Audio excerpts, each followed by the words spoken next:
Now, this is a review of the movie PontyPool. Now, you're probably wondering, what the fuck is a PontyPool? Is it like a pool, but it has Pawnee in it? What?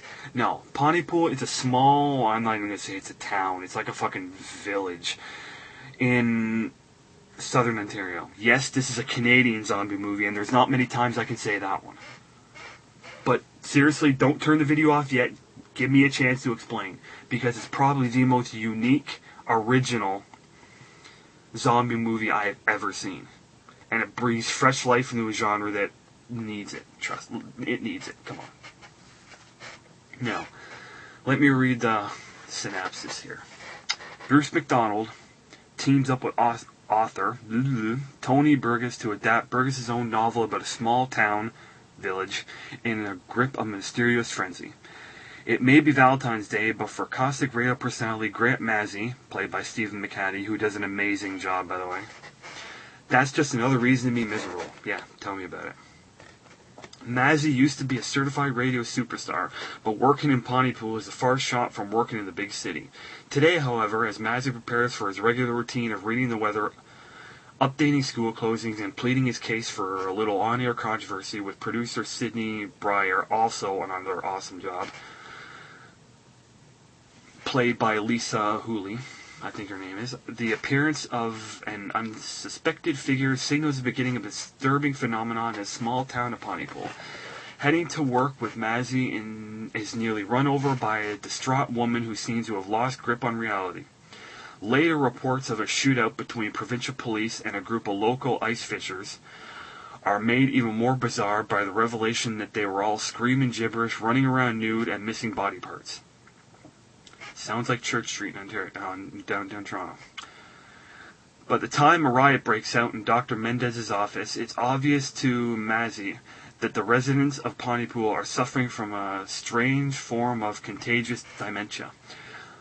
But what has caused this bizarre outbreak, and more importantly, how can it be stopped? Now, that's all fine and good. You're probably wondering, well, how's that original? Been there, done that. Well, let me explain. You don't see any of that. Confused yet? Well, this movie is very claustrophobic. It borrows a lot of it's almost a homage to the old radio broadcasts like War of the Worlds. It's, like I said, a very claustrophobic movie. Most of it takes place in the radio station, and people are phoning in and you hear what's happening, and you have to let your imagination take over, and it shows the power of the written word. Because I was on the edge of my seat listening to what these characters had to say. The movie is top-notch acting, and how many times can you say that about a zombie movie? Seriously. The way the virus spreads, I'm not going to give it away because it will ruin the movie.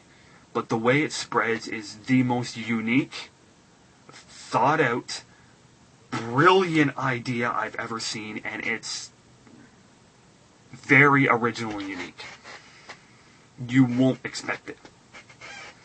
And it leaves you with this, like I said, the whole claustrophobic situation of the entire movie. If you want to know where PontyPool is, it's roughly,